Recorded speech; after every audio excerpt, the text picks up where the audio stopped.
नमस्कार, ABP news में आपका स्वागत है। मैं हूं रोहित सिंह सावल। भारत का हूं, भारत की बात करता हूं। कहते हैं समर्थ को दोष नहीं गोसाई। यह रामचरितमानस की एक चौपाई का हिस्सा है, जिसका मतलब है जो समर्थ है, शक्तिशाली है, उसका कोई दोष नहीं होता। आज ये बात राजस्थान में सच होती दिखाएंगे खास रिपोर्ट। पापा डिप्टी सीएम तो काहे का नियम। इसके साथ रिपोर्ट यूपी से, जहां गांजे के मुद्दे पर सियासी आंच भड़क उठी है। वजह है अखिलेश यादव की पार्टी के सांसद अफजाल अंसारी। इसके साथ ही होगी हरियाणा के प्रचार युद्ध की ग्राउंड रिपोर्ट, जहां अमित शाह ने किया राहुल गांधी से जनरल नॉलेज वाला सवाल, पूछ लिया एमएसपी का फुल फॉर्म। इसके साथ ही खबर उस बयान की भी जो योगी आदित्यनाथ ने जम्मू कश्मीर में दिया, लेकिन इसका संदेश पूरे देश के लिए था। बढ़ते आगे बात उत्तर प्रदेश की। यूपी की सियासत में आज गांजे पर जबरदस्त सियासत हुई। इसके सेंटर में थे अखिलेश यादव की समाजवादी पार्टी के सांसद अफजाल अंसारी। अफजाल ने कल कहा था कि मठों में गांजा पिया जाता है। उन्होंने यह भी कहा था कि कुंभ में अगर एक आध गांजे की मालगाड़ी भी चली जाए तो वो भी खत्म हो जाएगी। इस बयान पर पहले बीजेपी ने अफजाल को घेरा, फिर कांग्रेस भी भड़क उठी। साधु संतों ने चेतावनी दी है कि अफजाल अंसारी माफी मांगे, वरना एफआईआर करवाई।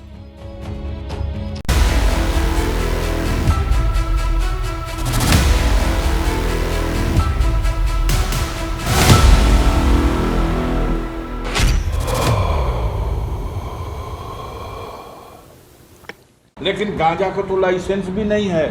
ये ऐसी अवैध चीज है। लाखों करोड़ अभी कुंभ लगने जा रहा ना। एक आध मालगाड़ी भी अगर चली जाएगी गांजा की तो खत्म हो जाएगी, वो भी खत्म हो जाएगी। बात गांजे से शुरू हुई। समाजवादी पार्टी के सांसद अफजाल अंसारी के बयान पर माहौल गरमाया और फिर सियासी संग्राम छिड़ गया।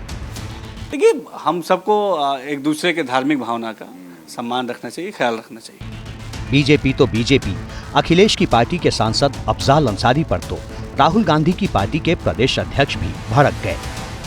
निश्चित तौर से ये बात नहीं बोलनी चाहिए, क्योंकि देखिए ये एक धार्मिक वो चीजें हैं जो हमारे धर्म से चीजें जुड़ी हैं। और अगर ये कोई आप ये कहना चाहेंगे कि हर जगह इसका इस्तेमाल होता है, मैं समझता हूँ कि इसका हर जगह इस्तेमाल नहीं होता। इधर सियासी माहौल गरमाया, उधर साधु संत उबल पड़े, क्योंकि अफजाल अंसारी ने कहा था कि मठों में खुलेआम गांजा पिया जाता है। प्रदेश की राजधानी में भकाभक एक बित्ता लवर निकल जा रही है। गाजीपुर जिले में भी वही हो रहा है। कौनो मठ में चलो ना, हमारे संगम में दिखाते। वो एक अलग धर्म से आते हैं और सनातन धर्म पर टिप्पणी करने का उनको कोई अधिकार नहीं। इसके लिए उनको बिना समय गंवाए सशर्त माफी मांगना चाहिए, अन्यथा उनके खिलाफ साधु समाज मिलकर के बहुत बड़ा आंदोलन करेगा। मेरा मानना है कि तत्काल आपको ये शब्द वापस लेते हुए माफी मांगना चाहिए, अन्यथा इनके खिलाफ हिंदू महासभा एफआईआर दर्ज कराएगी। दिल्ली और हरिद्वार से संतों और धर्म गुरुओं ने आंदोलन की चेतावनी दी, तो वाराणसी में हिंदू धर्मावलंबियों ने कहा कि अफजाल का बयान बर्दाश्त नहीं। आप अपने धर्म कर्म को देखिए, उसकी अस्मिता बचाइए। आप ये पूरे साधु संतों हिंदू समाज के ऊपर कहने वाले कौन होते हैं और आपको हक नहीं है। देखिए, ये मानसिक रूप से विकलांगता का सूचक है। ये बयान जो है हिंदू धर्म के शक्ति को कम करने के लिए आ रहा है। इसी तरह भावनाओं की दुहाई देकर कांग्रेस के प्रदेश अध्यक्ष अजय राय ने अफजाल अंसारी के बयान को संतों का अपमान बता डाला, लेकिन समाजवादी पार्टी अफजाल के बचाव में खुलकर खड़ी हो गई। संत महात्मा सम्मानित हैं हमारे, और वो क्या सेवन करते हैं क्या नहीं सेवन करते हैं, मैं समझता हूँ कि ये हमारे समाज के सम्मानित लोग हैं और समाज में उनका एक स्थान है। एक लंबा बयान था, मुझे लग रहा है एक लाइन को चलाना थोड़ा एक पक्षी बात हो जाएगी। देखिए, गांजे के नशे पर कानूनी प्रावधान क्या है, यहां यह भी जान लेना जरूरी है। गांजा पीना एनडीपीएस एक्ट के तहत अपराध की श्रेणी में आता है। गांजा पास में रखना, इसका उत्पादन करना, निर्माण, बिक्री, एक जगह से दूसरी जगह पहुंचाना, किसी दूसरे देश से इसका कारोबार भी अपराध की श्रेणी में आता है। अगर किसी के पास 1 किलो गांजा पकड़ा जाए तो 6 महीने का सश्रम कारावास या 1 लाख का जुर्माना या कैद और जुर्माना दोनों हो सकता है। लेकिन दवा में इस्तेमाल के लिए गांजे की खेती भी होती है, जिस पर राज्य सरकार का कंट्रोल होता है। अगर किसी को गांजे की खेती करनी हो तो सरकार से अनुमति लेनी पड़ती है। बहरहाल बढ़ेंगे आगे। यूपी की सियासत गांजे के नाम पर गर्म है, तो वहीं राजनीतिक तपिश बढ़ाने वाला एक बयान आज जम्मू कश्मीर से भी आया। यहां उत्तर प्रदेश के मुख्यमंत्री योगी आदित्यनाथ चुनाव प्रचार के लिए पहुंचे थे। सीएम योगी ने रामनगर में बड़ी बात कही। उन्होंने कहा कि नया भारत सुरक्षा में सेंध लगाने वालों की दुर्गति करता है। इशारा यूपी की तरफ था।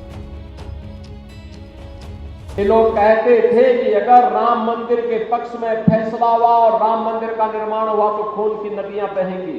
हमने कहा ये नया भारत है, खून की नदियां नहीं बहती हैं। ये अपनी सुरक्षा करना भी जानता है और सुरक्षा में सेंध लगाने वालों की वह दुर्गति करता है। उनके लिए न कफन नसीब होगा, न 2 गज जमीन ही नसीब हो पाएगी। बहनों और भाइयों, परिणाम क्या रहा? पिछले 7-7.5 वर्ष में उत्तर प्रदेश में एक भी दंगा नहीं हुआ।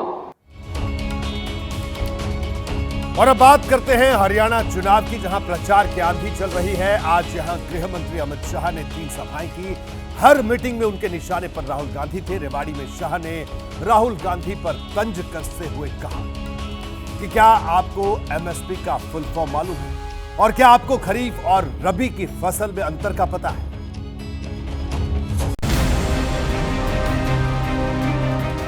हरियाणा की चुनावी रणभूमि में यह अमित शाह के सबसे आक्रामक हुंकार है, जिसके निशाने पर है कांग्रेस। भारत माता की। भाजपा सरकार में ना डीलर बचे, ना दलाल बचे, दामाद का तो सवाल ही नहीं है। राहुल बाबा अभी अमित शाह ने रेवाड़ी में राहुल गांधी का नाम लेकर बार बार उन पर निशाना साधा। शाह ने राहुल को अफवाह फैलाने वाला नेता बता डाला। ये राहुल बाबा, उनको कोई काम नहीं है, अफवाह फैलाने के बगैर कोई काम नहीं करते। इसीलिए हमारा हरियाणा इतना पिछड़ गया। हरियाणा का एक भी अग्निवीर पेंशन वाली नौकरी के बगैर नहीं रहेगा। ये भारतीय जनता पार्टी का वादा। गृह मंत्री अमित शाह ने इसके बाद किसानों से किए गए कांग्रेस के वादों पर सवाल किए। फिर राहुल पर जम्मू कश्मीर और हरियाणा में 2 तरह के भाषण देने के आरोप लगाए।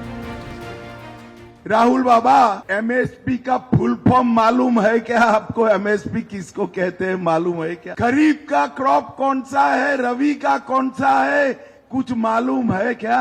वहां जाकर कहते हैं कि हम सारे टेररिस्ट और पत्थरबाजों को जेल से छोड़ देंगे। क्या मजाक बना रखा है? अरे राहुल बाबा, हिम्मत हो तो हरियाणा में आकर वो ही भाषण करिए जरा। भारतीय जनता पार्टी।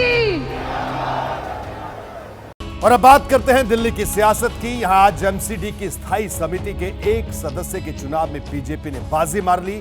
इस जीत के साथ ही बीजेपी का दिल्ली नगर निगम की सबसे पावरफुल समिति पर कब्जा हो गया है। मतदान में बीजेपी के उम्मीदवार सुंदर सिंह तंवर की जीत हुई। तंवर को 115 वोट मिले, तो आम आदमी पार्टी की उम्मीदवार निर्मल कुमारी को कोई वोट नहीं मिला। वजह थी आम आदमी पार्टी की तरफ से मतदान का बहिष्कार। वहीं कांग्रेस ने भी वोटिंग से दूरी बना ली थी। कुल 18 सदस्यों वाली इस समिति में इस जीत के साथ बीजेपी को बहुमत हासिल हो गया है। बीजेपी के पास अब 10 सदस्य हैं, तो स्थायी समिति में आपके 8 सदस्य हैं। वहीं आम आदमी पार्टी के ने इस चुनाव को गैर कानूनी बताया। एमसीडी स्थायी समिति नगर निगम के भीतर निर्णय लेने वाली सर्वोच्च इकाई है। यह महत्वपूर्ण नीतियों योजनाओं पर फैसला लेती है। वित्तीय मामलों पर भी निर्णय लेने की वजह से इसे बेहद शक्तिशाली माना जाता है। ऐसे में बीजेपी से अपनी बड़ी जीत करार दे रही है। और इस वक्त एक बड़ी खबर आ रही है उत्तराखंड से। आपको बता दें, इस वक्त की बड़ी खबर, उत्तराखंड के सीएम पुष्कर सिंह धामी का बड़ा बयान आया है। भू कानून और मूल निवास के मुद्दे पर हम संवेदनशील हैं। धामी ने कहा है कि हम भू कानून लाने की कोशिश कर रहे हैं। धामी ने कहा, उत्तराखंड की भौगोलिक स्थिति के मुताबिक जल्द भू कानून लाने की हम कोशिश कर रहे हैं। उत्तराखंड में तमाम निवासी लंबे अरसे से भू कानून की मांग कर रहे थे। इसके लिए प्रदर्शन हो रहे थे और पड़ोसी राज्य हिमाचल प्रदेश की तरह ही सख्त भू कानून की मांग उत्तराखंड के लोग कर रहे थे। हमारी सरकार भू कानून है, मूल निवास है, जो ऐसे मुद्दे हैं, इन सभी मुद्दों को लेकर हम हमेशा से संवेदनशील रहे हैं। हम संवेदनशील हैं। हम उत्तराखंड की जो भौगोलिक परिस्थितियों के अनुरूप एक वृहद भू कानून लाने के लिए हम प्रयासरत हैं।